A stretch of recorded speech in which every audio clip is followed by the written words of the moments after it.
नमस्कार दोस्तों। अमेरिका से हर रोज इतनी खबर आती है कि जितनी वीडियोस बनाई जाए उतनी कम है। पर जो अभी आई है, इतना बड़ा स्कैंडल हो गया अमेरिका के अंदर कि ये पता लगा है कि बाइडेन ने कभी कोई डॉक्यूमेंट साइन ही नहीं किया पिछले 4 साल में, जब वो प्रेसिडेंट थे। अगर साइन किए हैं तो किसने किए हैं?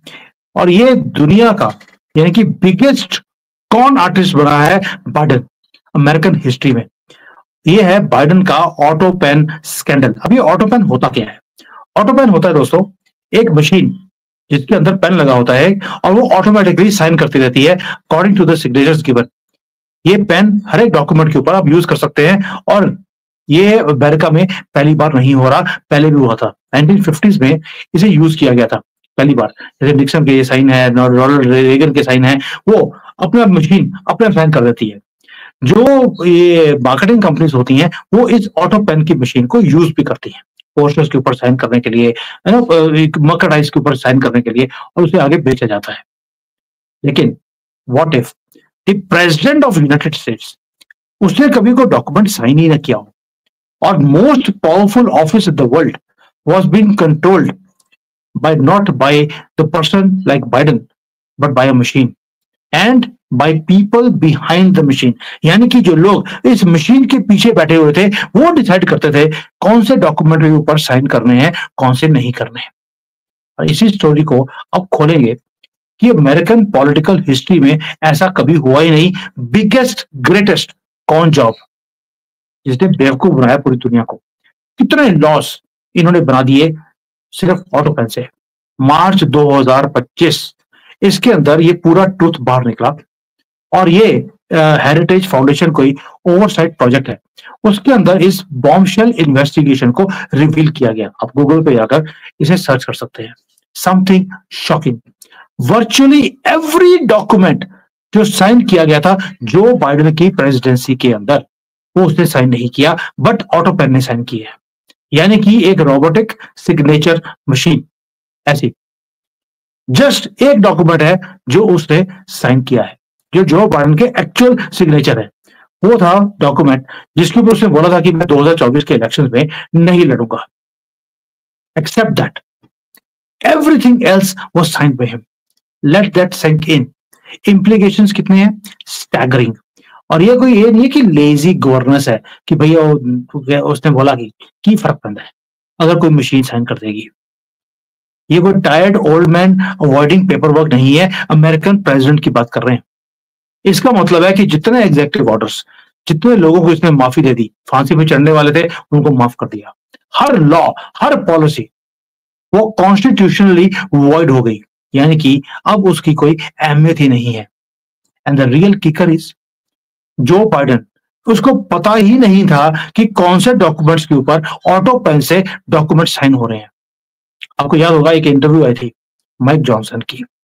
उसमें जो स्पीकर है उसने पूछा बाइडेन को कि आपने एलएनजी के जो एक्सपोर्ट है, यानी कि जो गैस की एक्सपोर्ट है, वो आपने रोक दी थी एग्जीक्यूटिव ऑर्डर के थ्रू, आपने क्यों रुकवाई? बाइडेन ने बोला इज इट, मुझे तो याद नहीं है कि मैंने ऐसा कोई डॉक्यूमेंट साइन किया था। हाँ, समझ सकते हैं। उस बंदे ने डॉक्यूमेंट साइन ही नहीं किया, वो ऑटो पेन ने साइन किया था और लोगों को लगा बाइडेन ने साइन किए हैं। इसलिए आपको याद होगा कि अभी जब डोनाल्ड ट्रंप आए हैं, हर एग्जीक्यूटिव ऑर्डर को वो अपने ऑफिस में साइन करते हैं और सामने प्रेस को बुलाते हैं कि देखिए मैं ये डॉक्यूमेंट साइन कर रहा हूं, ताकि कल को ये ना बोले कि ये ऑटो पेन है। यानी कि डोनाल्ड ट्रंप को मालूम है कि बाइडेन ने पिछले 4 साल में एक भी डॉक्यूमेंट साइन नहीं किया, उसे null and void Supreme Court में जाकर कर सकते हैं। अब रियल क्वेश्चन है कि बाइडेन ने अगर डॉक्यूमेंट साइन नहीं किए तो किसने किए? Who was behind the curtain? Who was running the country? जब जो बाइडेन मेंटली एब्सेंट थे, समझ आता नहीं था कि किधर जाना है, किधर करना है। अब कई लोगों ने बोला कि उनके जो स्टाफ के मेंबर्स हैं उन्होंने किया। कईयों ने बोला कि जो बाइडेन की वाइफ है जिल बाइडेन, उन्होंने साइन करे हैं। कईयों ने तो उनके बेटा जो उनका हंटर, जो हमेशा ही स्कैंडल्स में फंसा रहता है, उन्होंने बोला कि शैडो ऑपरेटर वो था। और कई लोगों ने बोला मास्टरमाइंड था ओबामा, जिसके नाम में हुसैन आता है। उसने ये पूरी कॉन्स्पिरेसी करी, एक पपेट आदमी को जाकर बिठा दिया प्रेसिडेंसी के ऊपर और ये अब इन्वेस्टिगेशन हो रही है, डॉक्यूमेंट्स बन चुके हैं एंड रियल टाइम में अब ये सामने साबित भी हो गया है कि सारा कुछ किसी आदमी ने पीछे से कराया और ऑटो पेन यूज किया गया। अब देखिए 1950s में ये ऑटो पेन का शुरू हुआ था, ओबामा ने भी शुरू किया, यूज किया था जब वो प्रेसिडेंट थे, लेकिन उन्होंने एक बिल पास किया जब वो हवाई के अंदर छुट्टी मना रहे थे, उस वक्त कोई बिल को साइन करना था, उन्होंने परमिशन दी, यानी कि ओबामा ने ऑथराइज किया कि आप एक डॉक्यूमेंट मेरी एब्सेंस में ऑटो पेन से साइन करवा सकते हैं। ही वॉज अवेयर, और ये आइसोलेटेड केस था। लेकिन बाइडेन के केस में क्या है भाई, virtually every document was without his information also, और ये असिस्टेंस नहीं है दोस्तों, यानी कि प्रेसिडेंसी ऑफ अमेरिका एक प्रॉक्सी था, ये पपेट था जिसको बिठाया गया यूक्रेन की तरह, और वैसे ही ये भारत में भी राहुल गांधी जैसा पपेट ये बिठाना चाहते हैं। और जो यहाँ के अटॉर्नी जनरल्स हैं अमेरिका के, उन्होंने बोल दिया कि इसकी इन्वेस्टिगेशन गहराई तक की जाएगी।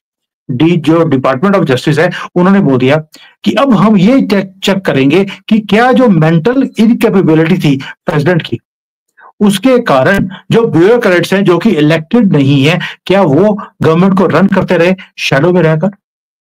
ये अनप्रेसिडेंटेड न्यूज है और इसके ऊपर इतना बड़ा स्कैंडल हो गया, कॉन्स्टिट्यूशनल क्राइसिस है, और जो बाइडेन के अपने लोग हैं उन्होंने भी पीछे कन्नी काटनी शुरू कर दी। जो डेमोक्रेटिक पार्टी के फंड रेजर्स हैं, उन्होंने ओपनली एडमिट कर लिया कि भाई बाइडेन ने डॉक्यूमेंट कोई भी साइन नहीं किया है, कोई पीछे से सारे शो को चला रहा था। मैं पहले बोला उसका स्टाफ हो सकता है, वाइफ हो सकती है, उसका बेटा हो सकता है, फेस बाइडेन का था, और उसके पीछे ओबामा भी हो सकता है, जिसकी पॉसिबिलिटी 100% है।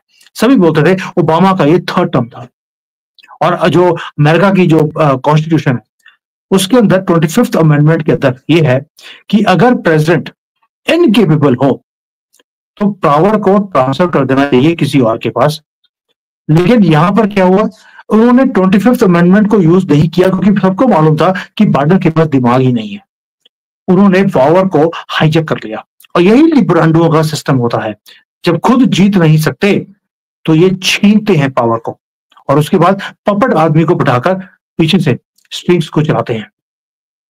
इन्होंने कॉन्स्टिट्यूशन को प्रोटेक्ट करने की कोशिश नहीं करी, इसने कॉन्स्टिट्यूशन को कंट्रोल कर लिया, और हेरिटेज फाउंडेशन ने सारी चीजों को बाहर निकाल दिया। हर डॉक्यूमेंट साइन किया हुआ अब नल एंड वॉइड है, यानी कि इंटरनेशनली इतने कॉन्ट्रैक्ट साइन किए हुए हैं, कोई मायने नहीं है। और सीरियस क्वेश्चन यही है अभी, हु हैड द एक्सेस, जो ऑटो पेन है उसको कंट्रोल किसने किया, सेफगार्ड्स क्या थे। सोच के देखिए, प्रेसिडेंट ऑफ अमेरिका ने युद्ध शुरू करवाने का साइन कर दिया, और प्रेसिडेंट ऑफ अमेरिका को पता ही नहीं है, उसने ना तो कोई लॉ को पढ़ा, ना उसने कोई डिसीजन को पढ़ा, बस ऑटो पेन यूज कर दिया।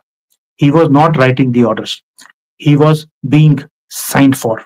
और जो हमारा मेन स्ट्रीम मीडिया है, डेड साइलेंस है उसके ऊपर, कोई ब्रेकिंग हेडलाइंस नहीं है, कोई फ्रंट पेज स्टोरी नहीं है, कोई ब्रेथलेस पैनल डिस्कशन नहीं है जो लोगों को बिठा के लड़ाइयां कराई जा रहे, कुछ नहीं, क्योंकि उन्हें पहले दिन से पता था कि ये पप्पू है जिसको बिठाया गया। उसने इस मीडिया को, जो बाइडेन को दिखाना था कि देखिए कितना कॉम्पिटेंट ये प्रेसिडेंट है, लेकिन ट्रंप के इतने काम करने के बाद भी उसे दिखाया जाता है कि बेवकूफ है, वैसे ही जैसे मोदी जी के लिए करते हैं। यानी कि अपनी किश्ती जो नोटों से भरकर ये चलाते रहते सारा टाइम, उसके अंदर छेद ना हो जाए, इसलिए जो बाइडेन के ऊपर कोई न्यूज आती ही नहीं है, और ये वीडियो यूट्यूब पे चलने नहीं देगा, आई नो दैट। लेकिन इनकी इल्यूजन को शैटर करना भी जरूरी है, क्योंकि आज इन्होंने वहां पर किया है, कल को भारत में भी करेंगे, जहां पर पजामा डालकर, चप्पलें डालकर कॉन्स्टिट्यूशन की दुहाइयां देने वाला आदमी पार्लियामेंट में आके सो जाएगा, और पीछे से डॉक्यूमेंट साइन कोई ऑटो पेन कर रहा होगा, यानी कि somebody else will be signing it। अब मेरा क्वेश्चन आपसे है सबसे, कि अगर बाइडेन ने डॉक्यूमेंट कोई साइन नहीं किया, तो 2021 से लेकर 2024 तक अमेरिकन कॉन्टिनेंट को चला कौन रहा था। अगर वो जो बाइडेन नहीं थे, तो उनके लॉ ऑर्डर्स, जो उनकी फॉरेन पॉलिसी है, उन्होंने जो इतने लोगों को माफिया दी हैं जिनके ऊपर कत्ल के केस थे, उनको फांसी की सजा थी, माफ कर दिया। किसने किया सब कुछ? ये जो चीज है, ये तो वाटर गेट से भी बड़ा स्कैंडल है। It is bigger than Nixon also, and this might be the biggest constitutional fraud in the history of this whole world. और हमें आंसर्स चाहिए। वी डिजर्व द ट्रुथ कि who was pulling the strings, और जो कर रहा था he must be held accountable। Treason के मामले में फांसी की सजा मुझे लगता है अमेरिका में होनी चाहिए, क्योंकि ये प्रेसिडेंसी नहीं थी जो बाइडेन की। It was a very very good performance on the stage. और अभी वो जो परफॉर्मेंस चल रही थी स्टेज के ऊपर, उसके कर्टन्स डाउन हो चुके हैं। अब the curtains are finally come down and it is time to see who were the players behind the curtain, जो इस चीजों को चला रहे थे। यानी कि भारत के साथ जो कुछ इन्होंने उल्टे साधे काम करे, उसके ऊपर एग्जीक्यूटिव ऑर्डर साइन करे हैं, वो सारे के सारे नल एंड वॉइड हैं। आप समझ सकते हैं इसके इम्प्लीकेशन भारत के लिए कितने जबरदस्त हैं। इसीलिए ये वीडियो मैंने आपके लिए बनाया है, बिकॉज हमारा मीडिया इसके बात कर ले, पॉसिबल नहीं है। सबको यूएस एआईडी से पैसे जो मिलते थे। Thank you. यस यार।